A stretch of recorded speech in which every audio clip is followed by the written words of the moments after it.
Welcome back. Today I'm making a dress. Probably gonna be making a lot of those around here, but this one is really simple. And I figured, new channel, simple project, why not make a how to sew video? Or at least how I sew. My mom taught me the basics when I was about 10, and everything else I figured out for myself with a very bizarre sense of confidence that I can make anything work. So I sew a bit like a chaos gremlin. All the advice I'm about to give you I think is really good, if you also want to be a chaos gremlin.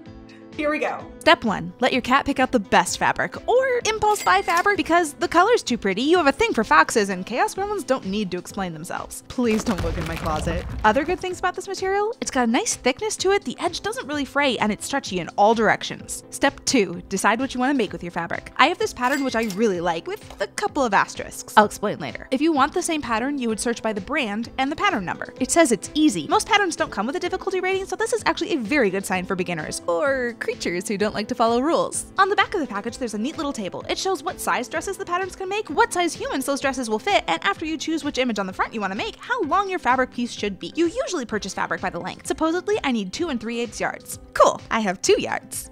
And some extra pattern pieces I made myself, so I need even more than they think. And I bought this fabric 2 years ago and can't get more.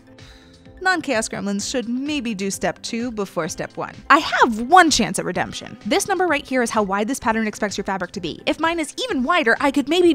No, not at all. Step 3. Let your cat pick out more fabric and buy way too much of it. Because you're now mixing fabrics, tell your cat to make sure they match in stretchiness, thickness, and color, although the color is negotiable. Step 4. Make a plan for how you're gonna mix these two materials. I'm thinking something like this. I should point out that it also suggests what sort of fabric will work best, which I am ignoring. Sometimes that's a terrible idea. Today, it's gonna be okay, but if you don't know how to pick fabric, but you do know what you wanna make, this is a great place to start. It also tells you which other things like zips and finishings that you'll need, if you wanna follow the pattern exactly. I don't want to. All I'm going to need is some matching thread. Step 5. Prep your pattern. Inside the package is a lot of paper. Some of it is the pattern pieces, some of it is the instructions. You probably want to read those. In Chaos Gremlin fashion, however, I mostly just look for wherever they were the seam allowance and keep chaos rolling through. The pattern pieces come in big sheets like this. You'll need to cut the pattern pieces out along the lines so they look like this. If you read the instructions, you can double check that you have all the pieces you need, and if you don't read them, you can just guess that 2 front pieces, 2 back pieces, and a sleeve look about right. Step 6. Fold your fabric in half and lay it like very, very flat, like as flat as you can, like a pancake flat, like have fun, okay? Then get out your pins. Your pattern pieces will have very important information on them, which should be decoded immediately. This one says cut 1 on fold. Perfect. That's why you folded the fabric in half. This means you only need to cut 1 copy of it, but this edge with the arrows should be lined up with the folded edge of your fabric, and you absolutely, positively, double assuredly with a cherry on top will not cut that side. Don't do it. These little triangles should be marked to help line up the pieces when you sew them together, and these different lines are for different sizes, so make sure you cut on the right one. This piece says cut 2. You can cut out both in one go. It also has notches to make, but more importantly, it has this arrow. This is called the grain line, and it wants you to make sure that you pin your piece with the arrow pointing straight up and down and the line running exactly parallel to the edge of your fabric. This is particularly important in fabrics that don't stretch, because, funny story, all fabric stretches. Maybe not this way, maybe not that way, but definitely on the diagonals, which can turn some pieces a little wibbly wobbly. Keep pinning your pieces down till you don't have any more. Because of how I'm mixing my fabric, I'm only going to pin the top of the pattern pieces, so I'm purposefully leaving the bottom half hanging off the edge. If you're not doing it on purpose and any part of your pattern isn't on the fabric, then it's against the Chaos Gremlin code to tell you you're doing it wrong, but you might possibly be courting disaster. I was taught to pin the farthest edges of each piece first to make sure that you're not stretching the fabric as you go, and to pin with the points always facing the edges so you don't scrunch it in as you go. Basically, the fabric should stay perfectly flat, but you know, as naturally as possible, like when I'm trying to go to sleep, but totally overthinking it. Step 7. Cut everything out. No fancy tricks, just cut right along the edge of the pattern. I do advise using fabric scissors because they're sharper and make this really easy and satisfying, but do what you must. Step 8. Unpin your fabric from the pattern pieces, but oh, for the love of gremlins, make sure you know which pieces are which, and pin your front pieces together. Then pin your back pieces together. Step 9 is sew them together, so now is probably the time to discuss hand sewing versus machine sewing. There are some pros and some cons, but mostly it boils down to machine sewing is faster and hand sewing is cheaper. I can get a pack of 25 needles for $5 or less, or I can pay a little over $200 for my sewing machine. Using my machine, I'd give myself about 3 days to get this project done, maybe less. If I sew it by hand, probably 2 weeks. But if you're patient enough, there is nothing you can't do by hand. I have a bunch of needles for hand sewing, and just looking at which ones have thread, you can guess which ones I like and which ones I have never touched a day in my life. These big ones are generally good for really thick fabrics. Most of the time, I go for short, thin needles. I use the same thread for hand sewing and machine sewing, this all-purpose polyester thread. I measure my thread from one hand to the opposite shoulder. That's usually a good length to start with, but if you find your thread is tangling a lot, you can go shorter, or longer if things are going really smoothly. To thread the needle, I hold my thread super close to the end and just push it through the eye. If this is at all frustrating for you, let's talk about needle threaders. This one's really basic. You can get some very cute ones, but they all have this little wire bit, which is much easier to push through the eye of the needle, and then you just plop your thread through the wire and pull it back to thread the needle. So easy. I fold my thread in half, then knot the two ends together by wrapping them around my finger, rolling them off with my thumb, and pulling it tight. It's a little ugly, but it does a really good job. Then I start sewing. I feel like it's self-explanatory, but you push the needle through both layers of fabric and pull until the knot catches. Then you push the needle through the fabric the other way, just a little bit away, pull it tightish, and just keep going up and down in a straight line. Now you're doing the running stitch. You can do it faster, like this, and even faster, like this, if you want to. If you're going to sew a lot, you might want a thimble to push the needle. I also advise not pricking your fingers, but unfortunately the only trick for that is go slowly, be careful, don't do it. I'm sorry. I'm comfy eyeballing how far my stitches are from the edge of the fabric, and I can keep it pretty even, but you could use a fingernail to help measure or actually slide a measuring tape along as you sew, or, and I like this one because it feels like cheating, but it's not, you can draw a line on your fabric and follow it. You're the only one that's going to see the inside of what you're making. Nobody has to know. The smaller your stitches are, the more secure your seam will be, and the smoother it will look from the outside. If I stretch it, you can kind of see how the stitches pull, and it looks a little bumpy. Nothing wrong with that, but if I wanted to smooth it out, I would try to make my stitches even smaller. My absolute favorite way to do that is instead of always moving forward with my stitches, I drop back half a stitch and then go forward, like this. This is actually called a back stitch, and not only does it make the outside smoother, but it makes an even stronger seam. It is, however, harder to take out if I make a mistake, and it does take more time, but it's still my favorite. When you get to the end of your seam or the end of a thread, all you have to do is make the tiniest, most littlest stitch on the planet. You don't need to worry about going through both pieces of fabric, just make the stitch adorable. Then loop your needle through twice, pull it tight, and you have knotted off your thread. Leave a little tail and cut your needle free. And that's all there is to very basic sewing. But I haven't even told you the best part yet. You can hand sew anywhere. On the floor, in a comfy chair, on the couch while you watch way too much TV, even delightfully outside. Although you will make your cat jealous.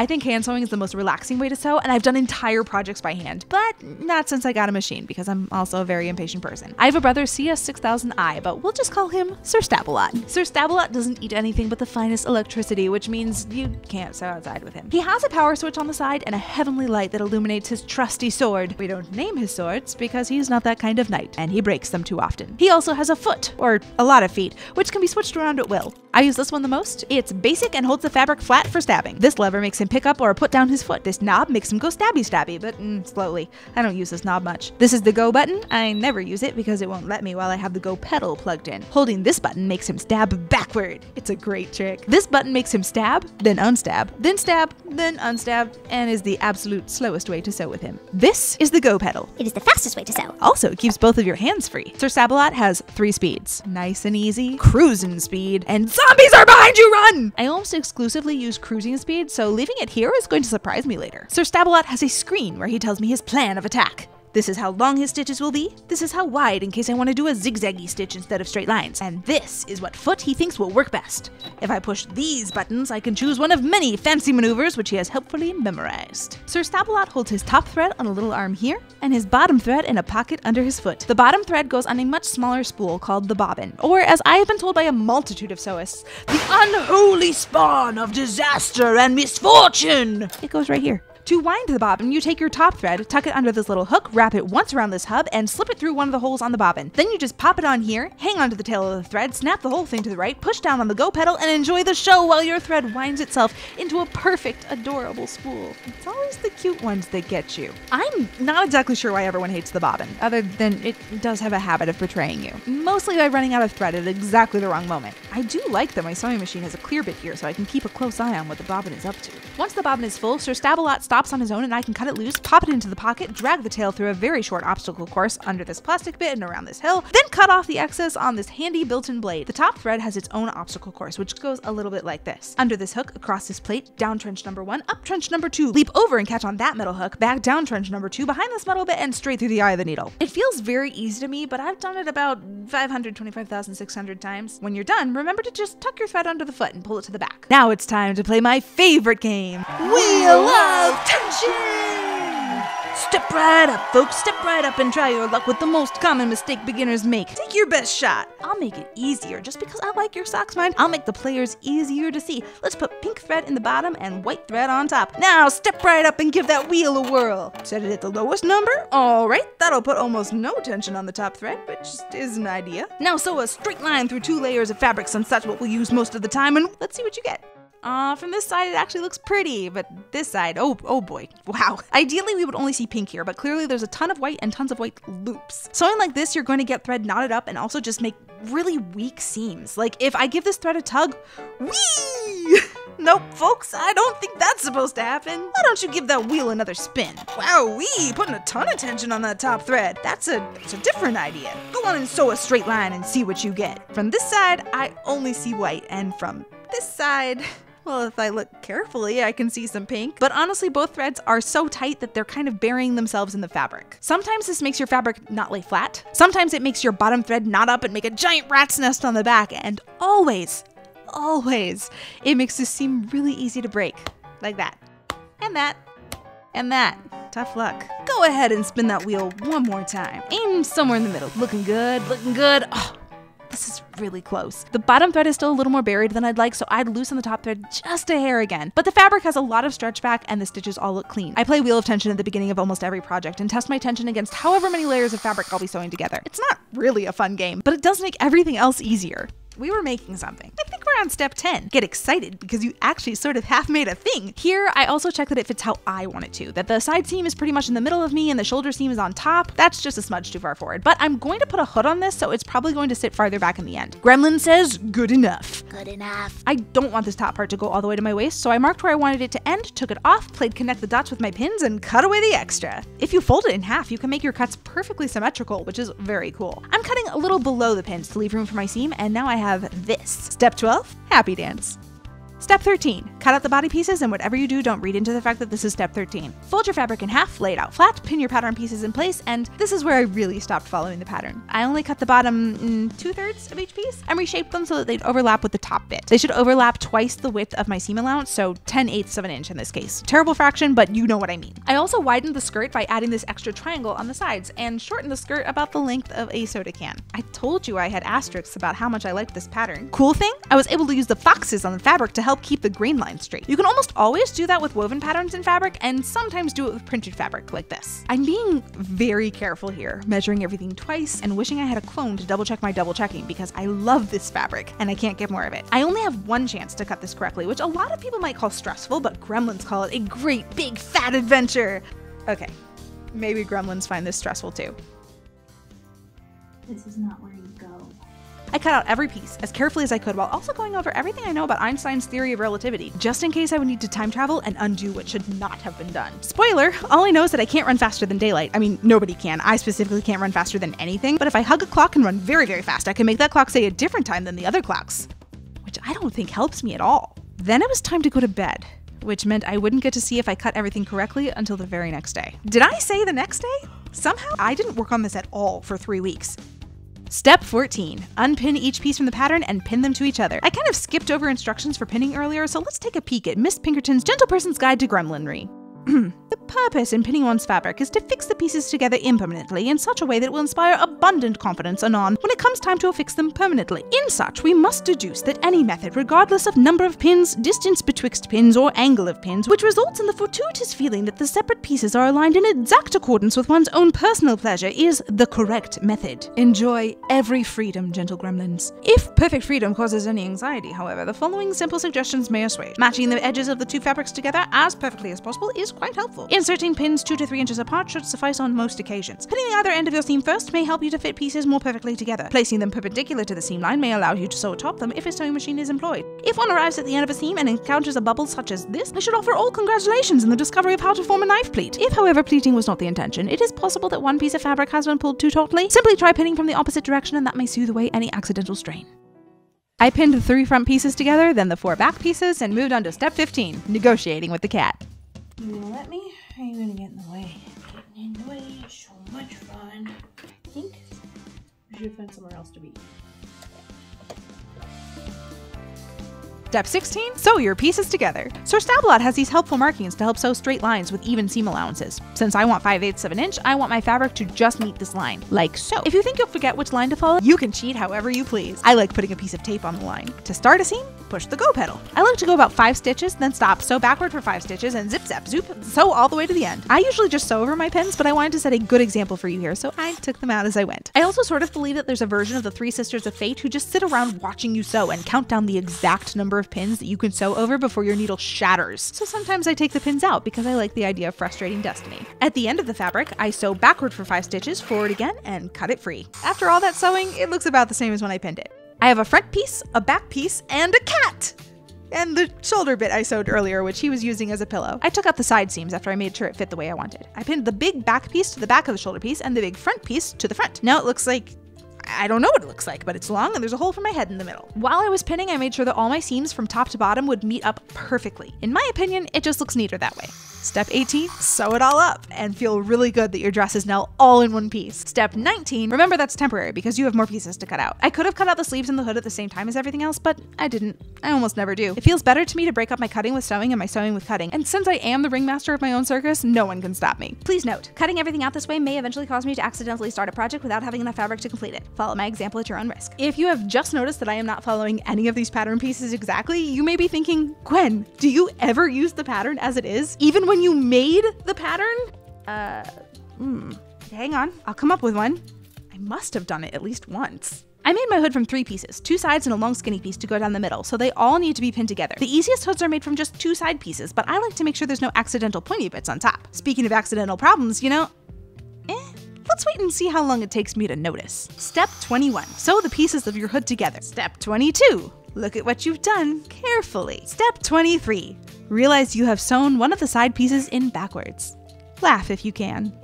It's time to introduce you to the great and mighty seam ripper. Very useful fellow. I have like 6, don't read into that. The good thing about needing to tear a seam back out is that if you are careful, you can take it back out without damaging your fabric and just start over. The frustrating thing is that it feels like starting over.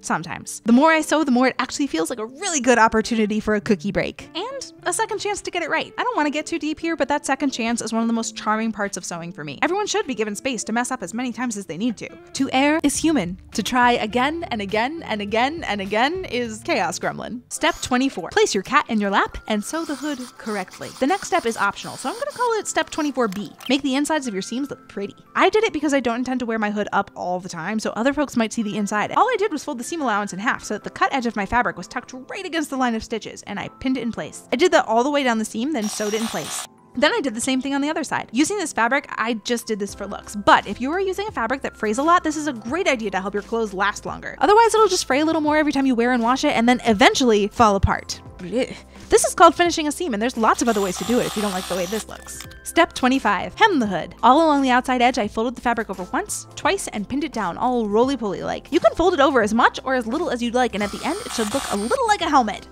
if you're wearing a very large pair of headphones underneath. Step 26, let's attach it to the dress. I started by pinning the center back of the hood to the center back of the neckline because I believe that symmetry is cool. Then I took the front corners of the hood, stacked them on top of each other so that they overlapped about a finger length, and then pinned them to the center front. Then I just got carried away and pinned the whole thing together. What can I say? I was having a good time. Back to Sir Stab-A-Lot to sew in a quick little circle and secure all that in place. I wanted the seam at the neck to be pretty too, but I finished it a little differently, so I could show you another way to do it. On the back of the seam, I took one side of the seam allowance and cut it in half all the way along. Now there's a short side and a long side. I folded the long side around the short side, tucked the cut edge against the line of stitches just like I did before, and now both sides of the seam allowance will be secured with just one more pass through the sewing machine. The pros here, this takes about half the time as the other way, so I highly advise it if you're going to hand sew. The cons, one side of the seam is much thicker than the other now, which only sometimes matters. Let's move on. This dress was not dress shaped yet. I pinned up one side, once again making sure that the seams I'd already sewn met each other perfectly, and this was the longest seam of the entire project, so in comparison it took a little while to pin. And then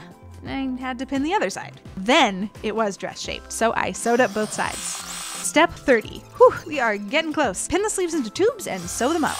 Next, I pretty much took my life into my own hands by doing step 35 before steps 31 through 34, and I pinned the cuff of the sleeve. Just another fold and fold again trick, but I really should have attached the sleeve to the dress first so I knew for sure I was making the sleeves the right length. But it is much easier to sew tiny circles like this when you're not wrangling the whole dress at once. And now I have 2 complete sleeves. And I went back for step 31. Pin the top of the sleeve into the throodle-boodles. Yes, it is part of the Chaos Gremlin code to make up your own terms when you don't like the ones that exist. I matched the seam of the sleeve to the side seam of the dress and the top of the sleeve to the shoulder seam, then eased the sleeve in. That's the nice way of saying that I forced the sleeve to fit, which honestly patterns tell you to do sometimes by gathering the top of the sleeve down to the throodle-boodle, but I did not technically do it correctly this time. When I sewed my sleeve in, it looked like this. It's wearable. I could put my arm in the sleeve and everything, but it's not how I meant it to look. The throodle-boodle was in fact too big for my sleeve. Step 33 is either cut yourself a whole new, slightly larger sleeve. Psh, what kind of gremlin do you think I am? Or if it'll still fit you, find a way to make the throodle-boodle smaller. I took the sleeve off and repinned it to the throodle-boodle so that all the extra fabric was loose around the back bodice seam. Why the back?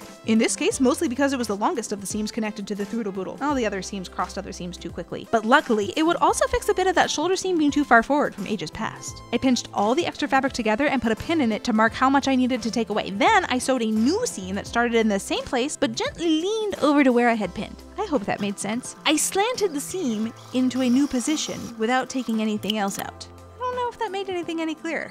Step 34. Sew the sleeve back into the throodle-boodle. It is still wearable and a lot smoother. Now you should pin and sew the sleeve cuffs, but since I already did that, the only thing left is step 36, pin and sew the hem. Namiwi. Never forget the power of Namiwi. You heard him, folks. Just use the power of Namiwi to fold the bottom of your fabric up once, twice, and pin it all the way around. Then takes her Stab-a-lot into one last battle. This last little bit of my project would have been a lot easier if I had not been interrupted by my cat, but sometimes the easy way isn't the right way. Sometimes the right way is accepting the blessing of your cat's tail in your face, gently suggesting that he sit in your lap instead of on the stabby machine, and finishing your dress one-handed so that your cat can use your other hand as a pillow. Did I say the right way? I meant the Gremlin way. I'm done. Now how long before you let me up?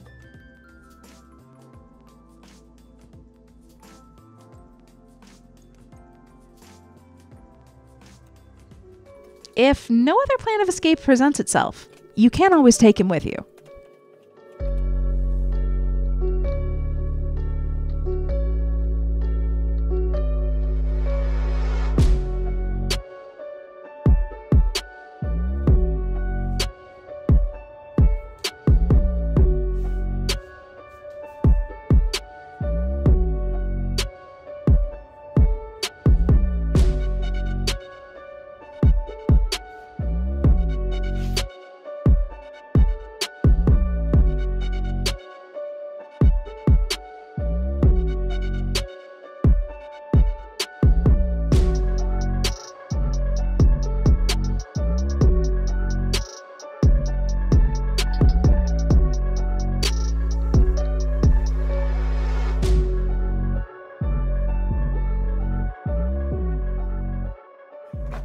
Thank you so much for watching. I hope you had fun and that you know at least one thing that you didn't know before, even if that's just what a Chaos Gremlin is. Next time, let's do something a little bigger.